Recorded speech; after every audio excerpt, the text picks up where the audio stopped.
Coucou la famille, bienvenue sur la chaîne. Heureux de vous retrouver aujourd'hui pour une nouvelle vidéo. Alors, victoire du Real Madrid 2 buts à 1 face à l'Atlético. Finalement, le Real Madrid a battu l'Atlético, ce qui n'était pas arrivé depuis quand même 2 ans. Donc, félicitations aux Madrilènes.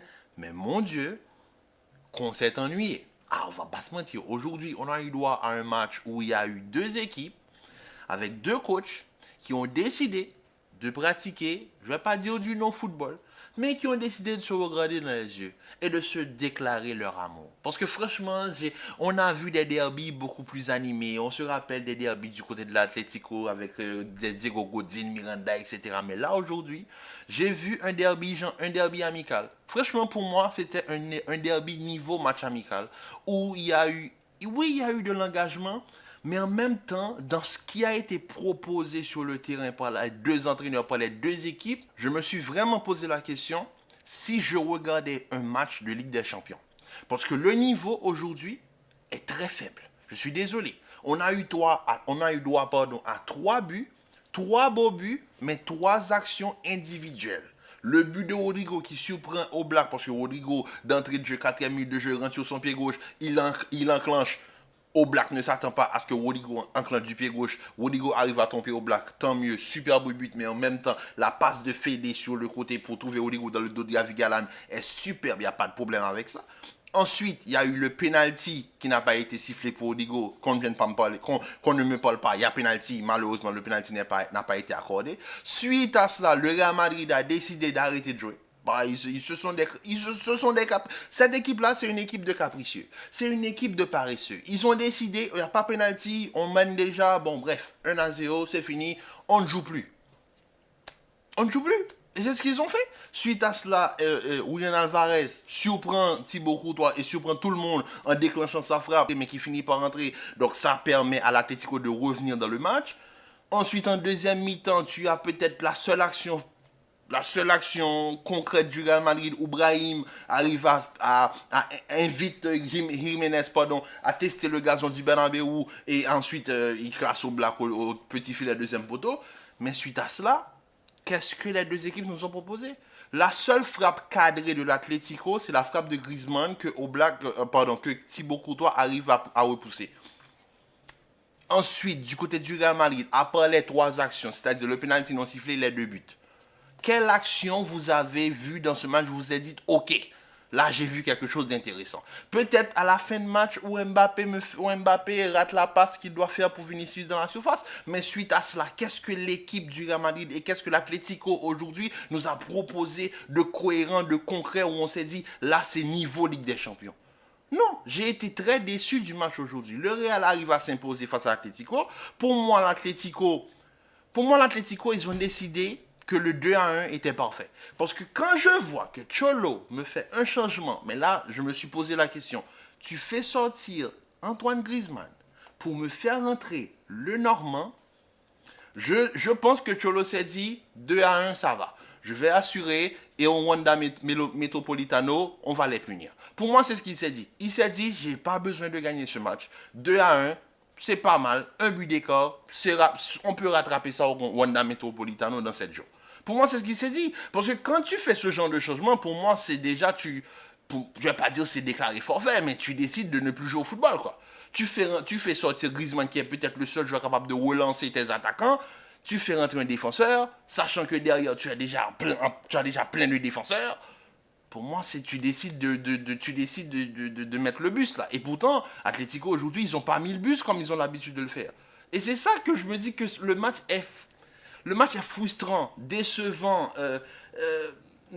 nul. En fait, c'est ça. En fait, il y a une sensation où tu as vu un match où les deux équipes auraient pu mieux faire, mais les deux équipes ont décidé de ne pas le faire. Par exemple, aujourd'hui, du côté du Real Madrid, bon, on le sait, que le collectif n'existe pas, mais on a un Real Madrid qui a décidé de jouer comme face à City, comme face au Betis de Séville, un Real Madrid qui joue par intermittence. C'est-à-dire c'est une équipe qui est là, qui enclenche bien ses matchs, capable de déclencher un gros pressing pendant 10-15 minutes. Dans 10-15 minutes, ils vont essayer de mettre un but, ils vont essayer d'aller chercher d'autres occasions franches, et ensuite, ils ont décidé d'arrêter de jouer. C'est-à-dire que là, ensuite, c'est comme je l'ai dit face au Betis de Séville, Qui peut attaquer va attaquer, qui peut défendre va défendre. En fait, c'est ça.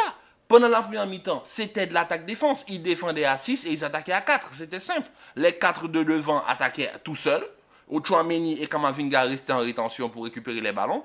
Et quand on devait défendre, eh ben, si Rodrigo Ibrahim ne revenait pas, eh ben, l'équipe défendait avec la ligne de la défense et les deux devant la défense. Il n'y avait plus rien. Il n'y avait rien en fait dans le jeu. C'est pour cela qu'aujourd'hui, je regarde le match, je me dis, mais est-ce que c'est ça vraiment le niveau du Real Madrid? C'est ça le niveau de l'Atlético? Non, mais c'est décevant. Heureusement qu'il y avait un Arsenal PSV Eindhoven qui, voilà, qui pour me ramener un petit peu de plaisir dans le football. Parce que je suis désolé, quand tu regardes le PSV Eindhoven et Arsenal, je sais que c'est pas le même niveau que Atlético Real Madrid, mais quand même, le Real, à la maison, tu joues le match aller à la maison. Je sais que tu n'as pas battu l'Atlético depuis 2 ans. Mais au moins rassure-toi, mets-toi en sécurité, 3-1, 4-1, va chercher, essaie de tuer l'Atlético. L'Atlético, c'est comme le Real Madrid. Ces deux équipes de Madrid, ils sont comme ça. Si tu les tues pas, ils vont te tuer au retour. L'Atlético, j'ai l'impression que les deux se sont dit que peut-être le match va aller sur 180 minutes. Mais si tu es dans la capacité d'empêcher cette situation de 180 minutes, de 200 minutes de rentrer dans l'équation, pour essayer d'éviter le facteur X, essayer d'éviter ce côté inconnu du football. Alors, mets-toi en sécurité, ramène de l'assurance. Quand je vois qu'Ancelotti fait sortir Kamavinga pour faire rentrer Modric, je ne vais pas dire que c'est le même niveau que le Normand pour Griezmann, mais pour moi, c'est la même chose. Parce que quand tu fais rentrer Modric dans ce système de 4-2-4, c'est comme face au Betis de Séville, tu ne pourras plus rien faire dans le jeu. Parce que Modric, face à ce milieu de terrain de l'Atlético, il ne peut pas s'en sortir. Si tu ne l'aides pas avec au moins 2 joueurs derrière pour défendre, tu demandes à Modric, à 40 ans, de jouer avec Chouameni devant la défense. Ils vont devoir arrêter les contres de l'Atlético. C'est se moquer des gens. Donc pour moi, quand tu fais ce genre de changement, tu renonces déjà à aller chercher un 3e but. Et malgré ça, le Real, sur des actions individuelles, aurait pu marquer le 3e but, dont la passe de Kylian qui rate en fin de match. Il aurait pu se mettre en sécurité, mais ils ne l'ont pas fait. Et c'est ce que fait le Real depuis le début de saison. Et depuis quelques temps, le début de saison, ils avaient une difficulté à mal entamer les matchs et à bien terminer quand ils étaient en danger, à accélérer, à aller chercher le résultat. Là, depuis quelques temps, depuis le début de l'année, ils ont tendance à bien démarrer et ensuite à décider de renoncer. Et quand ils sont en danger, de remonter la pente, comme par exemple aujourd'hui, ils sont en danger, début de deuxième mi-temps, Brahim, but, et c'est tout. C'est ce que fait le Real. C'est une équipe qui joue par intermittence. C'est plaisant de battre l'Atlético pour la première fois depuis 2 ans. Ça, après tous ces matchs nuls, des 2-2, des 1-1, des 3-3, j'en avais marre. On a finalement pu battre l'Atlético sur 90 minutes. Moi, je prends. Je suis content, je suis heureux. Mais désolé, aujourd'hui, l'Atlético, c'est pas l'Atlético des Atléticos, c'est pas l'Atlético des Juanfran Miranda, Coquet, Gabi et j'en passe. C'est pas l'Atlético qui parquait le but, c'est pas un Atlético qui joue à 11 derrière, même si sur certaines phases, ils ont décidé de jouer bas. Mais l'Atlético, on les connaît. Aujourd'hui, ils étaient très gentils. Ils étaient même plutôt offensifs. Il y a certaines phases du match où je vois que l'Atlético garde le ballon. Donc tu te dis que là, il y a moyen en fait. L'Atlético joue pas bloc bas. Donc forcément, tu vas pouvoir sortir quelque chose de ce match aujourd'hui. Au moins 3-1, au moins 2 buts de différence. Mais non. On a 2 équipes. On a un entraîneur d'un côté qui s'est dit, je perds 2 buts d'écart, je vais pouvoir me rattraper la semaine prochaine. Et il y a l'autre qui s'est dit, je gagne 1 but d'écart, je vais assurer en faisant rentrer Modric. Voilà. Et c'est ce qui s'est passé. Et ensuite, pour ne pas avoir trop de problèmes avec, bien sûr, ceux qui me critiquent, je vais faire jouer Endrick 2 minutes. Voilà. Endrick rentre à la 88e et il joue 3 minutes. Voilà. C'est tout. Et voilà. C'est tout ce que nous a proposé le Real Madrid aujourd'hui face à l'Atlético. En tout cas, une victoire qui fait du bien. Pour le moment, le Real est potentiellement qualifié. Le Real est à l'avantage face à l'Atlético. Mais on connaît tous le Wanda Metropolitano. C'est pas un stade où le Real est le plus à l'aise. On connaît les fans de l'Atlético. On a vu les incidents aujourd'hui avant le match. On connaît les fans de l'Atlético. On a vu ce qu'ils ont fait à Thibaut en envoyant, vous savez quoi, dans des sachets sur le terrain. On connaît le côté un petit peu où ils vont vraiment cibler Vinicius pour le faire sortir de son match. Sachant qu'aujourd'hui, Vinicius me pond mais c'est une catastrophe, Vinicius, depuis quelques temps. Vinicius, au Wanda Metropolitano, je ne suis pas serein.